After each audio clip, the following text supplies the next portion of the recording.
आस था हर राह में, आस था हर चाह में, आस था हर भाव में, आस था सद्भाव में। आस था, आस था।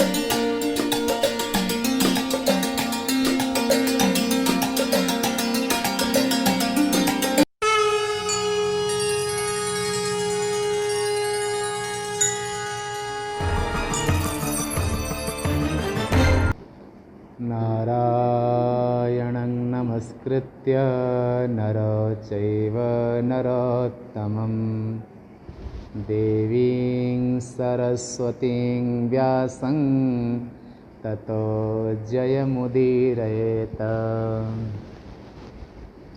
नृत्तावसाने नटराजराजो ननादढक्कां नवपञ्चवारम् उद्धतु कामान् सनकादिसिद्धान् एतद्विमर्शे शिवसूत्रजालम् एतद्विमर्शे शिवसूत्रजालम्। उमामहेश्वराय नमः। उमामहेश्वराभ्यां नमः। सभी के लिए ओम नमो नारायणाय। आज श्रावण कृष्ण पक्ष त्रयोदशी 19/7/2020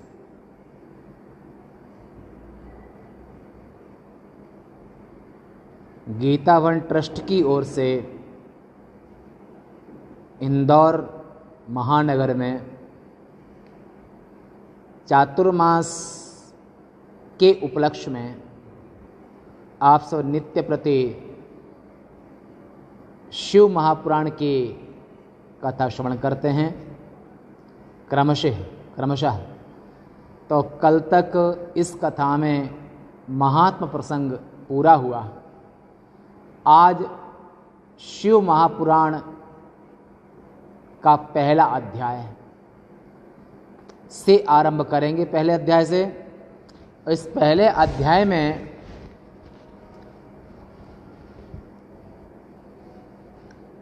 आद्यन्तमङ्गलमजात समानभावमार्यं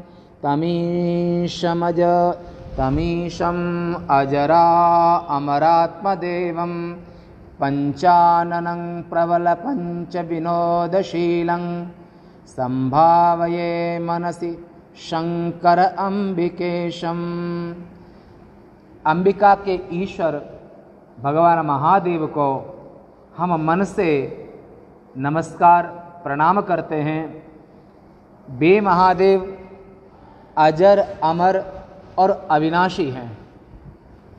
यहाँ पर आदि अंत मंगलम, वे पहले भी मंगल स्वरूप हैं और महाप्रलय के बाद भी मंगल स्वरूप हैं, मध्य में भी मंगल स्वरूप हैं और शरीर शव स्वरूप है।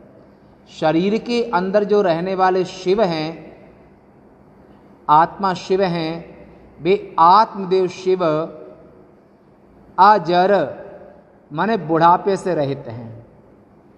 अमर, उनमें कभी कोई परिवर्तन नहीं होता है।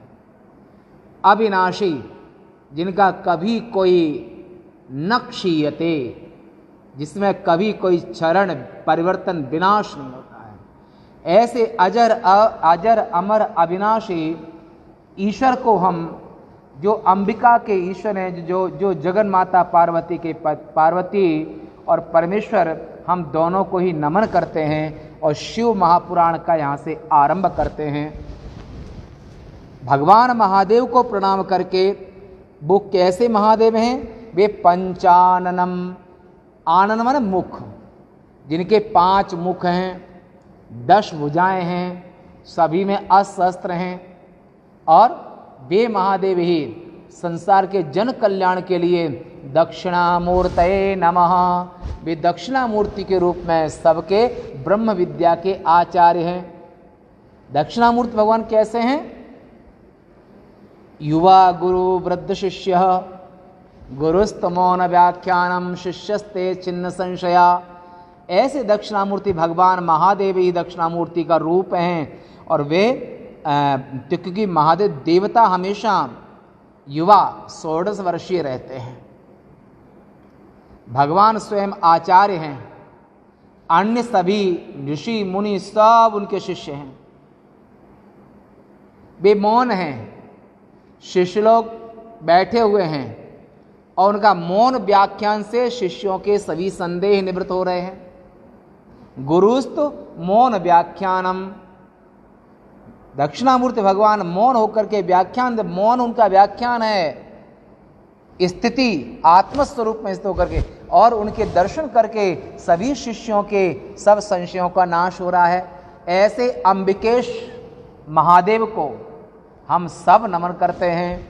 सूर्य आगे कहते हैं, धर्म क्षेत्रे महाक्षेत्रे गंगा कालिंदी संगमे प्रयागे परमे पुण्ये ब्रह्मलोकस्य वर्तमने। वर्तमन अन्नत पुलिंग का रूप है। वर्तमन मन अन्न मन वर्तमन रास्ता, मार्ग। तीर्थ वर्णमिश्विक्य ओम, पुनः तीर्थराज प्रयाग, प्रयागराज जो जहाँ पर गंगा और जमुना दोनों का जहाँ पर मिलन है, संगम है, सरस्वती जहाँ पर सरस्वती का संगम है, ऐसे जो गंगा जमुना जहाँ पर मिले, ऐसे प्रयाग क्षेत्र की बात है। ऐसे, और प्रयाग क्षेत्र कैसा है? संपूर्ण तीर्थों के राजा वो प्रयागराज भगवान हैं। बोले प्रयागराज भगवान की। ऐसे प्रयागराज में वहाँ साधना करने से होता क्या है? वर्तमन, कहाँ का वर्तमन? रास्ता। कहाँ का रास्ता खुलता है? ब्रह्मलोक का। वर्तमन मन वहाँ से जो प्रयाग में स्नान करता है, साधना करता है, तपस्या करता है, समाधि लगाता है, स्वाध्याय सत्संग करता है, और वहाँ पर की हुई साधना, वैसे तो पूरी पृथ्वी ही भगवान बराह की स्पर्श की हुई है और पूरी पृथ्वी पवित्र है और सभी तीर्थ महान हैं, परंतु फिर भी तीर्थराज प्रयाग, फिर भी तीर्थों के राजा जो प्रयागराज हैं, वे प्रयागराज से जो ब्रह्मलोकस्य वर्तमने परमे पुण्य, महापुण्य प्रदेश है। ऐसे प्रयागराज, जो प्रयाग है माने इलाहाबाद जिसे कहते हैं, उनका शुद्ध नाम है प्रयाग। वहाँ यजन करने से, साधना करने से वो परम पुण्य प्रदेश है, ब्रह्मलोकस्य वर्तमने, और वहाँ से ब्रह्मलोक जाने का रास्ता प्रशस्त होता है। मुनया संसितात्मानः सत्यव्रतपरायणाः महोजसा महाभागा महासत्यं महासत्रं विते निरे। संशित आत्मनः, संशित शब्द का अर्थ होता है सन्यासी, निवृत्ति परायण, विरक्त, वैराग्यवान। संशित आत्मनः, संयमित आत्मनः, मन इंद्रियों को जीतने वाले। संशितब, ऐसे जो महामुनि हैं, जो महामुनि हैं, वे वहाँ पर संशित आत्मनः मुनया, मुनि का अर्थ मननाथ मुनि, जो सदैव चिंतन मनन करता रहे। पर किसका मनन करे? संसार का, बोलो ना। फिर किसका मनन करें? फिर किसका श्रवण करें? आत्मा अरेवा द्रष्टव्य श्रोतव्य मंतव्य निधिध्यासितव्य। यजुर्वेद की आरण्यक श्रुति बृहदारण्य उपनिषद में आत्मस्वरूप जो महादेव हैं, जिनके 5 मुख हैं साकार रूप में, 10 भुजाएं हैं, ऐसे विकट वेश मुख पंचपुरारी, ऐसे भगवान महाकाल का जो शुद्ध स्वरूप आत्मस्वरूप से वो सबके शरीरों में आत्मा बन के प्रवेश कर गए, जीव बन के प्रवेश कर गए सबके शरीरों में।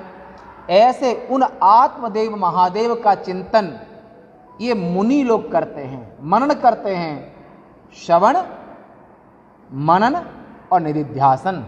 आत्मा अरेवा, वो आत्मा शिव का नाम है। आत्मा अरेवा द्रष्टव्य, श्रोतव्यो, मंतव्यो, निधिध्यासितव्य। ऐसे आत्मस्वरूप महादेव का के विषय में संपूर्ण श्रुतियां, संपूर्ण जो श्रुति और वेद, एक ही का वेद भी कहते हैं, श्रुति भी कहते हैं, एक ही का नाम है। और यानी कि संपूर्ण उपनिषदें, वेदों में तीनों कांड, जिनका कर्म कांड भी आत्मस्वरूप ब्रह्मस्वरूप महादेव का आयोजन करते हैं। उपासना कांड में ब्रह्म का ही वहां पर उपासना यजन होता है। और ज्ञान कांड जो उपनिषद कांड है और जो 4% है, और उपनिषदों में भी महादेव का ही ब्रह्म स्वरूप से, अभिन्न आत्म स्वरूप से यहाँ पर श्रवण करते हैं, मनन करते हैं और निधिध्यासन करते हैं। इनका ना संशित व्रता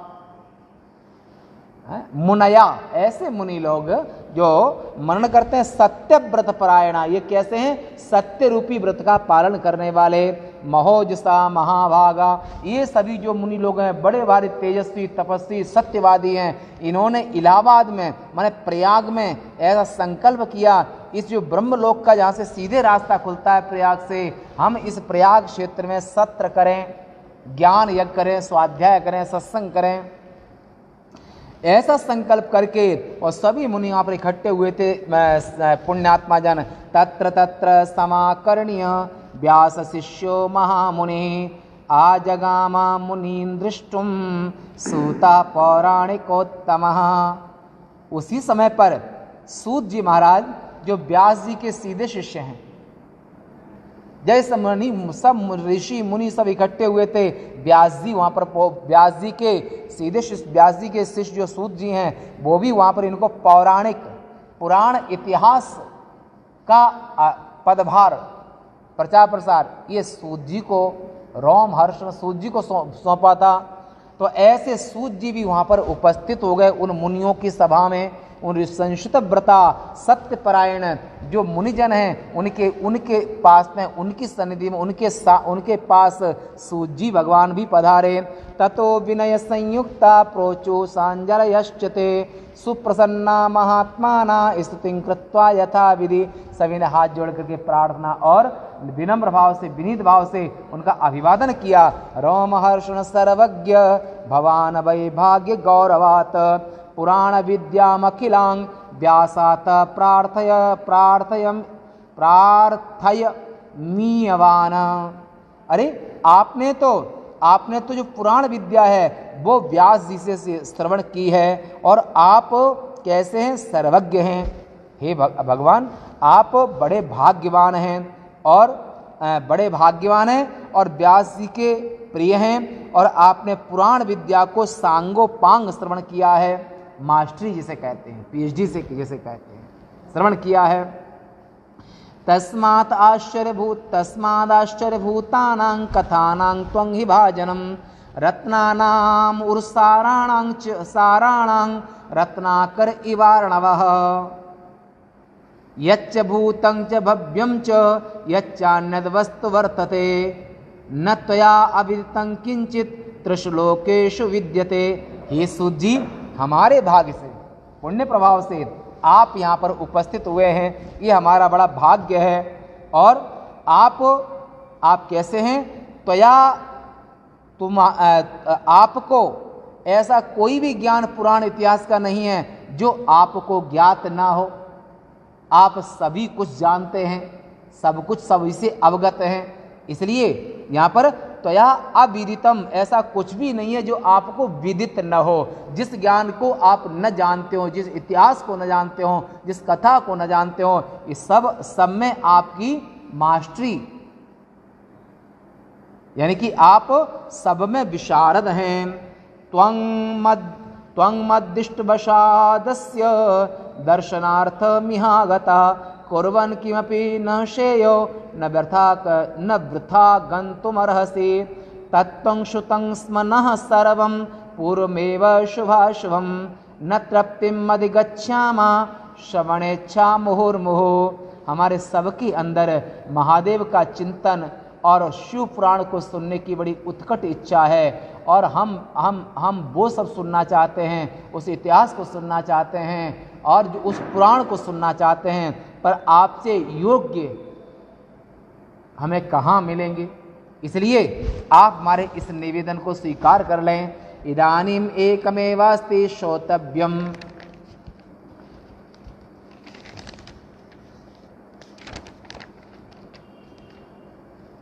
सूत तन्मते तद्रहस्यमपि ब्रूहि यदा ते अनुग्रहो भवेत।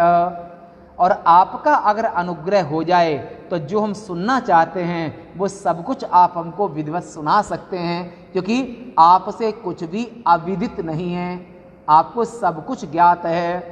प्राप्त क्यों? क्योंकि आगे जो आने वाला युग है वो कलयुग, घोर कलयुग आने वाला है। और इस कलयुग में क्या क्या होगा वो ऋषि सूत जी के सामने, कलयुग में ऐसा, ये ऋषि वो हैं जो जिनको दिव्य दृष्टि प्राप्त है, बड़े तपस्वी हैं, परंतु फिर भी प्रश्न कर रहे हैं। सत्संग करें क्यों? लोक कल्याण के लिए, जन कल्याण के लिए।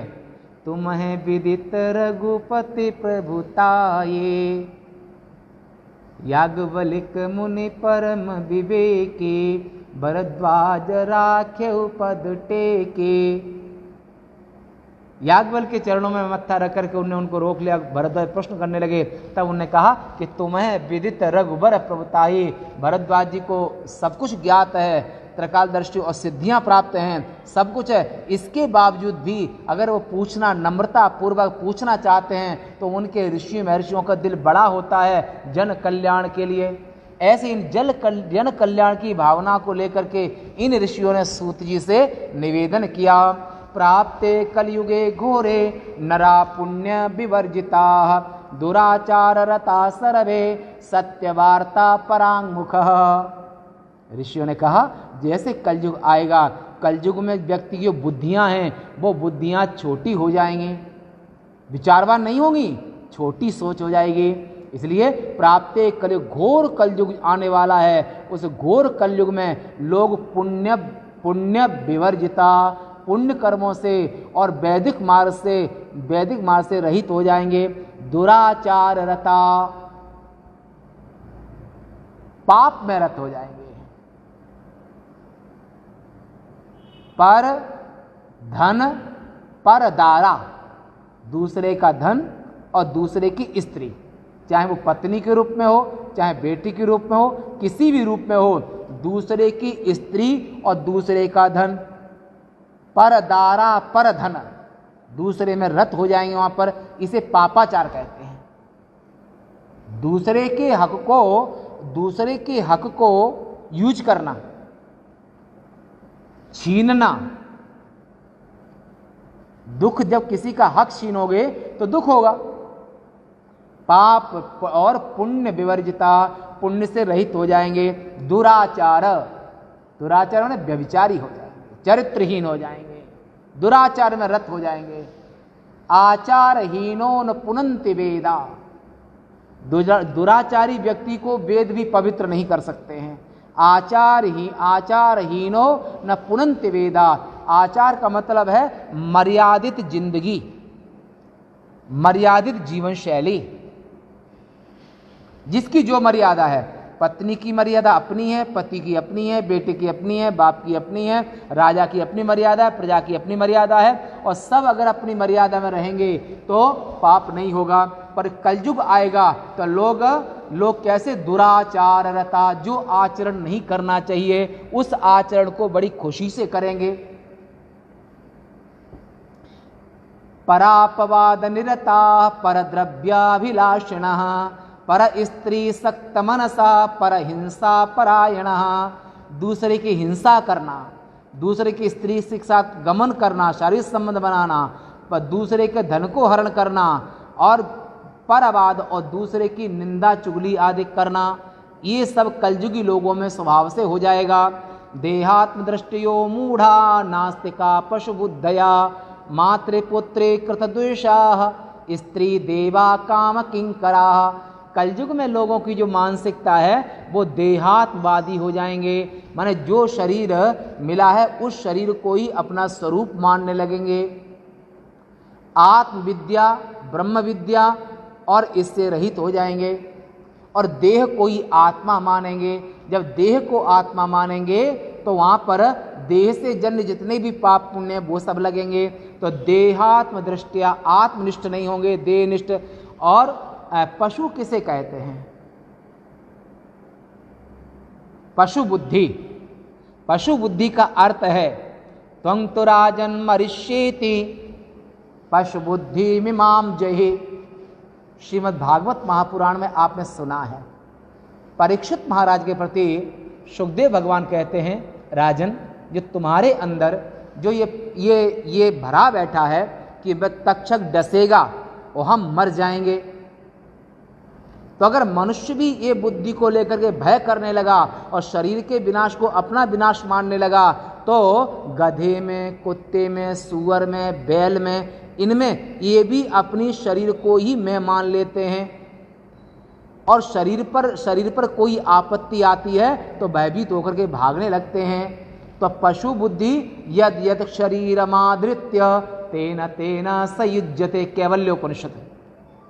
ये जीव अपने कर्मानुसार जिस जिस देह को धारण करता है, जिस जिस देह को प्राप्त करता है, उसी देह को स्वरूप मान लेता है, देह को मैं मानता है और देह के संबंधियों को अपना मानता है।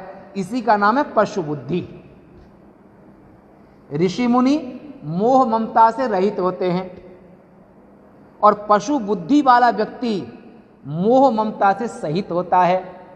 और देह को मैं मानना, और तो देह के संबंधियों को स्वभाव से अपना मानोगे। जब देह को मैं मानोगे और निज देह को मैं मानना, सबसे बड़ा ये पाप है, सब पाप इसके पुत्र हैं, ये पाप का भी बाप है। वेदांत छंदावली, भोले बाबा हाथ रस के, ये बंधुरा के पास में थे, बड़े सुंदर संत हो, अच्छे संत हुए हैं, कवि है। तो यहां पर गए व्यास जी कहते हैं कि देहात्मवादी वे लोग हो जाएंगे और नास्तिक हो जाएंगे, मूढ़ बुद्धि के हो जाएंगे, पशु बुद्धि वाले हो जाएंगे, मातृकृत द्वेषा, माता पिता के द्वेषी हो जाएंगे, स्त्री देवा काम किंकरा, और स्त्री को ही भगवान मानेंगे, पत्नी को, प्रेमिका को, और अन्य जो काम किंकरा माने कामदेव के दास बन के रहेंगे कलयुग में। विप्रा लोभग्रहग्रस्ता वेद विक्रय जीविना, धनार्जनार्थ अभ्यस्ता विद्या मद विमोहिता। ब्राह्मण लोभी हो जाएंगे, विद्या को विक्रय करने लगेंगे। अगर तुम हमारी कथा कराना चाहते हो तो इतना आपको देना पड़ेगा, 10 लाख, 20 लाख, 1 लाख जितना देना पड़ेगा। वो तो आपके यहाँ पर जो संत आते हैं, आप भाग्यशाली हैं। ये वो महापुरुष लोग हैं, कभी कथा बेचते नहीं हैं। दो तो ठीक है, ना दो तो ठीक है। कलयुग आएगा तो ऐसे त्यागी तपस्वी विद्वान कम हो जाएंगे। वहाँ पर बिना पैसे के कथा भी नहीं करेंगे, वो अपनी कथा को ठहराया करेंगे कि अगर तुम 21 लाख दोगे तो तुम्हारे यहाँ कथा करेंगे, 20 लाख दोगे, 21 लाख दोगे, 11 लाख दोगे, 5 लाख दोगे, 21,000 दोगे, 11,000 दोगे। अगर इतना तुम दे सकते हो तो हम कथा करने आएंगे, अन्यथा नहीं आएंगे। ये कथा का विक्रय हुआ। बेचें वेद धर्म दुहि लें पाप परायण। विद्वान पुरुष कभी अपनी विद्या को बेचता नहीं है, पर कलयुग आएगा तो अपनी विद्या को भी बेचने वाले हो जाएंगे। विप्रा लोभग्रस्ता, लोभी हो जाएंगे, वेद विक्रय करने लगेंगे और धनार्जनार्थम अविद्या से मोहित हो जाएंगे। त्यक्त स्वजाति कर्माणः प्रायशः परवंचका, दूसरे की निंदा करने वाले। अपनी जाति त्यक्त स्वजाति कर्मणा, ब्राह्मण, क्षत्रिय, वैश्य, शूद्र अपने धर्म कर्म को छोड़ देंगे, पर धर्म को स्वीकार करेंगे। शूद्र ब्राह्मण का धर्म करना चाहेंगे, ब्राह्मण शूद्रवत हो जाएंगे। क्षत्रिय अपनी वृत्ति को छोड़ करके प्रजा रक्षण और अन्य विपरीत में। तो ऐसे यहाँ पर त्यक्त स्वजाति कर्मणाम, अपनी स्वभाव से निरत जो कर्म है उसको त्याग देंगे, पर धर्म को स्वीकार कर लेंगे। और वंचका त्रिकाल संध्याहीना ब्रह्मबोध विवर्जिता, ब्रह्मचारी और त्रय वर्ण की जिसका अधिकार है ब्राह्मण क्षत्रिय वैश्य, एक गायत्री संध्या से हीन हो जाएंगे, जनेऊ चोटी की उपयोगिता नहीं समझेंगे। और वो शादी में एक वो होता है तो जनेऊ कर लो कोई बात नहीं है, परंतु चोटी और जनेऊ नियम से धारण नहीं करेंगे वो कलयुग में, उन्हें कलयुगी प्राणी समझना है। तो ऐसे यहाँ पर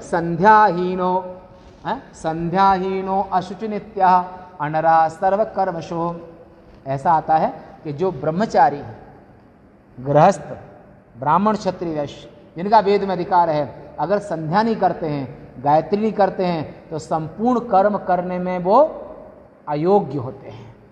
संध्याहीनो अशुच नित्य, अशुच होते हैं, अनरह माने अयोग्य, सर्व कर्मशु, कर्मकांड पूजा पाठ करने में अयोग्य माने जाते हैं। तो उससे जब कलयुग आएगा तो संध्याहीना विब्रह्म बोध विवर्जिता, आत्मबोध से रहित होंगे, संध्या गायत्री से हीन होंगे।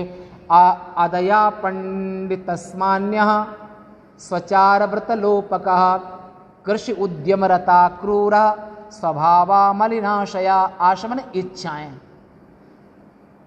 इच्छाएं, जीवों के अंदर में संसार की भोग वासनाएं बहुत होंगी, आशा इच्छाएं बहुत होंगी, पर वे इच्छाएं पूरी मुश्किल है, क्योंकि अभागों के सपने कभी सच नहीं होते हैं, भाग्यशाली के सपने सच होते हैं। और भाग्यशाली कौन है? सत्यवादी, धर्मात्मा, ये भाग्यशाली हैं। और असत्य, लोभ, झूठ ही लेना, झूठ ही देना, झूठ ही भोजन, झूठ चबेना, ये सब है। तो ये यहाँ पर बहुत से हीन हो जाएंगे। क्षत्रियश्च तथा सर्वे स्वधर्म त्यागशीलिनः असतसंगा पापरता व्यभिचार परायणा, क्षत्रिय लोग प्रजारक्ष धर्म को छोड़ करके अपने स्वधर्म का त्याग कर देंगे और असत्य का आचरण करेंगे, और व्यभिचार में वो सुरा सुंदरी, मदिरा और व्यभिचार परायण हो जाएंगे। अशूरा अरण प्रीता पलायन परायणा कुचौर वृत्या शूद्रा काम किंकर चेतना, प्राय लोग वासना के सहित हो जाएंगे, कामदेव के दास हो जाएंगे, हैं? तो वहाँ पर कामदेव के दास हो जाएंगे। और शूद्र वहाँ पर वो ब्राह्मणों की जीविका अपनाएंगे। देहि जनेऊ ले कुदाना, शूद्र लोग वेद पाठ करेंगे, पूजा पाठ करेंगे और जनेऊ देंगे। सब जो शास्त्र विरुद्ध आचरण कलयुग में दिखाई देने लगेंगे। शस्त्राश विद्याहीना धेनु विप्रावनोज्झितः शरण्यावनहीनाश्च कामिन्युति मृगा सदा। एक क्षत्रिय लोग अस्त्र और शस्त्र इसके अभ्यास से रहित हो जाएंगे, अस्त्र धारण करना छोड़ देंगे, हैं? जबकि बिना अस्त्र के संसार में जीना संभव नहीं है। तो क्षत्रिय को अर्जुन जब चिता पर जा रहे थे, भगवान कृष्ण ने कहा था कि क्षत्रिय का धर्म है मरने भी जाए तो अस्त्र लेकर के जाए, पर अंग्रेजों ने उन्हें उल्टा सिखा दिया हिंदुओं गुलाम बनाने के लिए, है? कि तुम अपनी वहां पर कोई जरूरत नहीं, हम तुम्हारी रक्षा कर रहे हैं। क्षत्रिय का एक कर्तव्य है कि अस्त्र शस्त्र साथ में रखे। अगर वो अर्जुन युद्ध की भूमि में और प्राण त्यागने अग्निशैया पर जा रहे हैं तो वहां भी भगवान ने कहा कि क्षत्रिय का धर्म है अपने अस्त्र शस्त्र को लेके जाए। ब्राह्मण का धन विद्या है, क्षत्रिय का धन अस्त्र शस्त्र है। ये अस्त्र शस्त्र हीन हो जाएंगे और कामिन्य युति, और जो है स्त्रियों के दास, मृग की तरह, जिससे मृगी के साथ में मोहित होता है, ऐसे ही एक दूसरे के प्रति मोहित होंगे, स्त्री पुरुष के प्रति और पुरुष स्त्री के प्रति। प्रजापालन सद्धर्म विहीना भोग तत्परा प्रजा संहार का दुष्टा जीव हिंसा करा मृदा।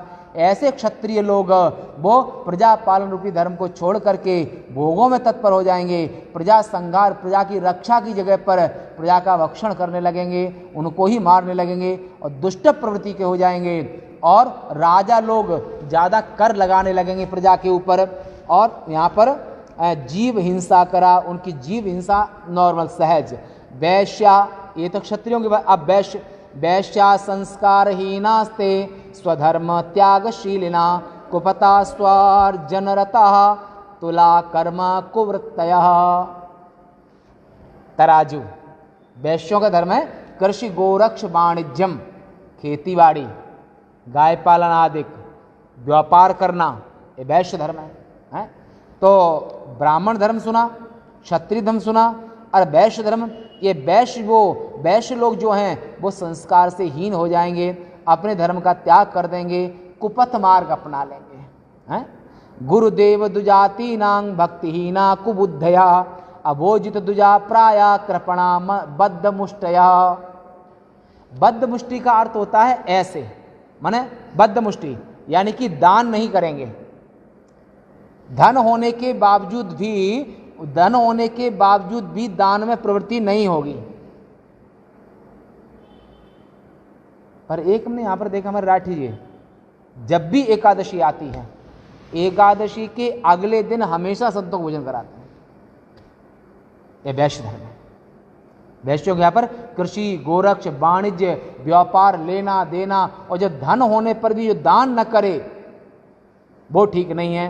तो कलयुग आएगा तो धन तो होगा, परंतु वो वैश्य संस्कारहीन हो जाएंगे, स्वधर्म का त्याग कर देंगे, कुपथ अपना लेंगे, उल्टा धर्म, और गुरु देवता और दुजाति इनकी भक्ति से हीन हो जाएंगे।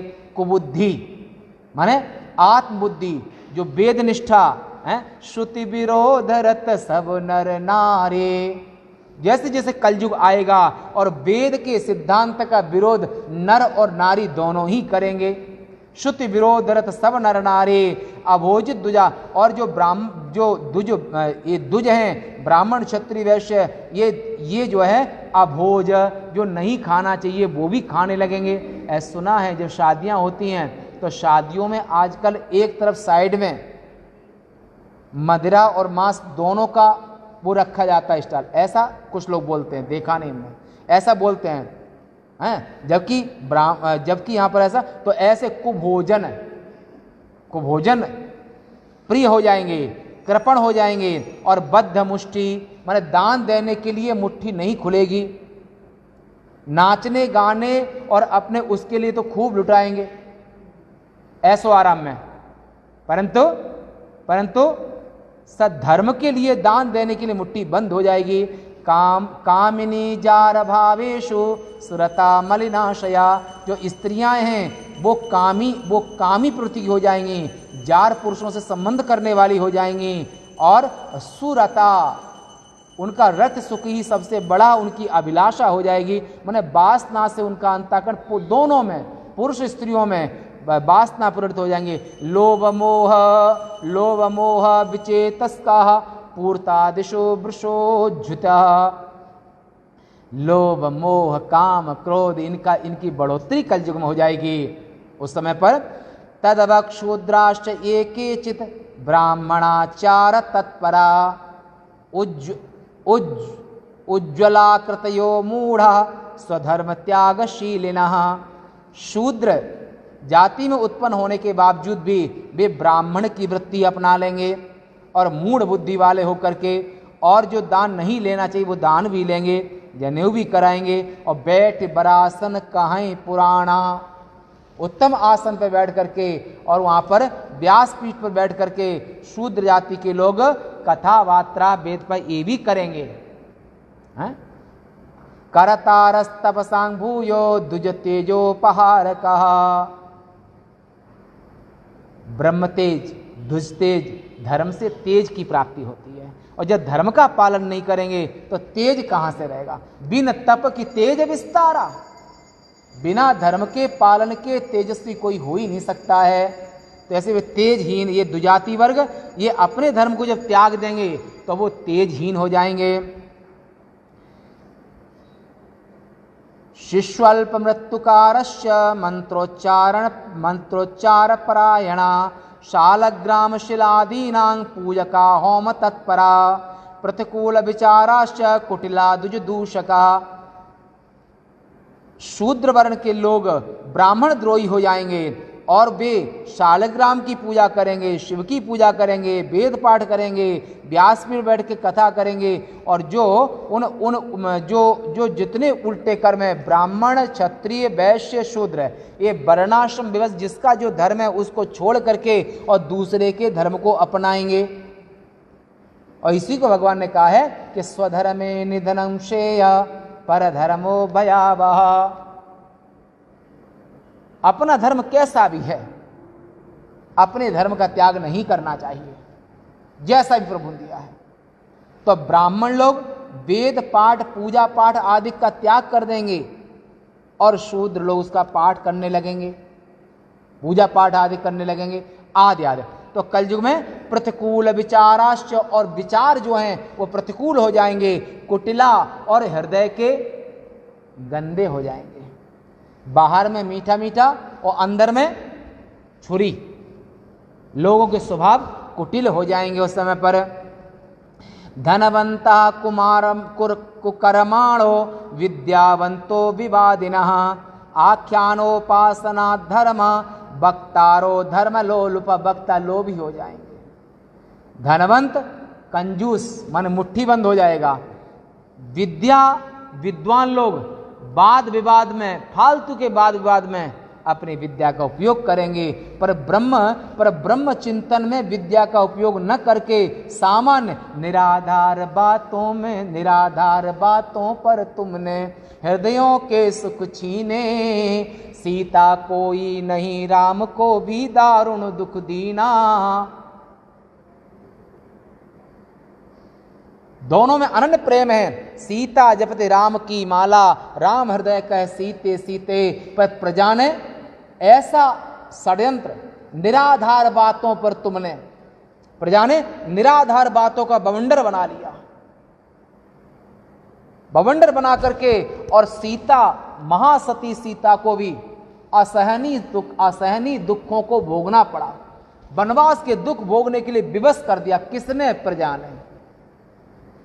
ऐसे कलयुग में क्या? कलयुग में निराधार अपनी विद्या का प्रयोग निराधार बातों पर। स्वधर्म रहिता मूढ़ा संकरा क्रूर बुद्धया महाविमानिनो नित्यं चतुर्वर्ण विलोपका। चारों वर्णों की व्यवस्था डामाडोल हो जाएगी, चारों वर्णों की व्यवस्था बिगड़ जाएगी, चारों आश्रमों की व्यवस्था बिगड़ जाएगी। देखो, वानप्रस्थ आश्रम तो है ही नहीं। ब्रह्मचर्य जो गुरुकुलों को विदेशी जो ईसाई लोग थे, जो मैकाले शिक्षा पद्धति, उसने यहाँ के गुरुकुलों को नष्ट कर दिया, मान्यता खत्म कर दी। तो ब्रह्मचर्य आश्रम गया, वानप्रस्थ आश्रम गया, गृहस्थ आश्रम बचा है, सन्यास आश्रम भी लगभग श्वासें ले रहा है। कोई सन्यासी बनने को तैयार ही नहीं होता है। बोला घर में भजन करना अच्छा है। ये हो गया। और ब्रह्मचर्य आश्रम गया, क्यों? मैकाले विदेशियों का षड्यंत्र, तो यहाँ के गुरुकुलों को अमान्य कर दिया है। तो ऐसे ब्रह्मचर्य आश्रम गया, वानप्रस्थ आश्रम गया, कि वानप्रस्थ आश्रम में कोई तपस्या करने का मन ही नहीं करता है। सन्यास आश्रम भी कुछ चल रहा है थोड़ा सा जब तक। तो वर्ण धर्म नहीं आश्रमचारी, वर्ण धर्म नहीं आश्रमचारी। श्रुति विरोध रत सब नर नारी, सब नर कल्पित करई आचारा। दम्भिन निज मति कल्प करी, प्रकट किए बहुपंथ। पाखंडी, दम्भी, देहनिष्ठ, ये लोग आज सनातन धर्म अपने कहते हैं 72 मत हैं, वेदों को नहीं मानते हैं।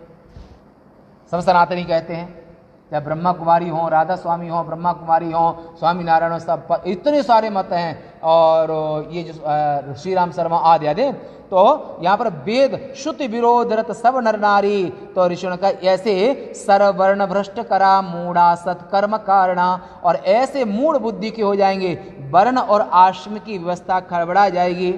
स्त्रियश्च प्रायशो भ्रष्टा भर्तृ अवज्ञा भर्त्य अवज्ञानकारिका ससुरद्रोहकारिण्यो निर्भया मलिन वासना। जो बहुएं होंगी, लड़कियां होंगी, स्त्रियां होंगी, वे कैसे स्वभाव की हो जाएंगी? वे स्त्रियां प्रायसो भ्रष्टः, स्त्रियां लड़कियां प्राय भ्रष्ट हो जाएंगी। और भर्तृ, और जिससे शादी होगी उसकी अवज्ञा करने वाली, जार से प्रेम करने वाली, अपने पति को न मानने वाली, माने पति की अवज्ञा करने वाली, और ससुर सास आदि से द्रोह करने वाली, और निर्भया, भय नहीं करेंगी, निर्भया मलिन वासना, केवल उनको काम किंकरा, स्त्री और पुरुष केवल काम के दास हो जाएंगे। हैं? मलिन वासना, कुहाव भाव निरता कुशीला स्मर बिहुबला, जार संगरता नित्यं स्वस्वामी विमुख, तथा अपने पति से विमुख हो जाएंगी, जारों से प्रेम करेंगी और कुटिल हो जाएंगी। और कुभाव, भाव भी संसारी भाव ज्यादा रहेगा। कुशीला माने चरित्र नहीं बचेगा। कुशीला, स्मर, स्मर कामदेव, उनके यहाँ पर दोनों ही स्मर बिहुबला, स्त्री पुरुष लड़की लड़के काम से विहुबल हमेशा रहा करेंगे। तनया मात्र पित्रोश्च भक्तिहीना दुराशया, अविद्या पाठका नित्यं, अविद्या पाठका नित्यं रोगग्रस्त देह का। जब पापाचरण करेंगे, धर्म को छोड़ देंगे, अपने वर्ण और आश्रम की, वर्ण माने ब्राह्मण क्षत्रिय वैश्य शूद्र, आश्रम माने ब्रह्मचारी गृहस्थ वानप्रस्थ और सन्यास, जब धर्म को छोड़ देंगे, आश्रम को छोड़ देंगे, वर्ण व्यवस्था को छोड़ देंगे, नियम कानून छोड़ देंगे, और स्मर बिहुबला, और हमेशा सदा काम के चेरे जाने, जब हमेशा काम वासना ही अंदर चलती रहेगी तो शरीर दुर्बल हो जाएंगे। मन बहुत बड़ा नहीं सोच पाएगा, मन भी वासनाग्रस्त रहेगा। उस समय पर एतेषां नष्ट बुद्धीनां स्वधर्म त्यागशीलिनां परलोके पिहलोके कतं सूत गतिर भवेत।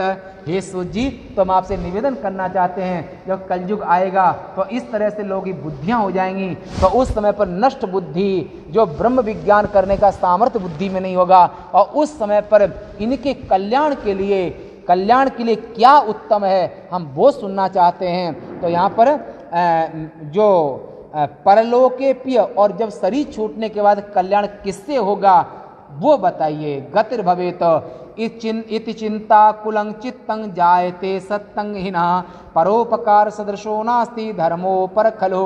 ऋषियों की दृष्टि में परोपकाराय सतांग विभूतया, परहित सरस धर्म नहीं भाई, पर पीड़ा सम नहीं अदमाई, परहित बस जिनके मन माही, तिनकहु जग दुर्लभ कछु नाही। ये जो कलयुग के आचरण का चिंतन करने का उद्देश्य ऋषियों के मन में ये था, जो 4,32,000 वर्ष तक इतना भयंकर कलिकाल आएगा, उस भयंकर कलिकाल में जीवों को सुख कैसे प्राप्त होगा, जीवों का कल्याण कैसे होगा, जीव आनंद से कैसे रह सकेंगे, ऐसा ऋषियों के दिल में दूसरे की पीड़ा की कल्पना करके, और उनके दिल में ये भावना जागृत हुई, परोपकार की भावना जागृत हुई। लघुपायेन एनेषां भवेत सद्यो घनाशनम, सर्व सिद्धांत वित्वं हि कृपया तद्बदाधुना।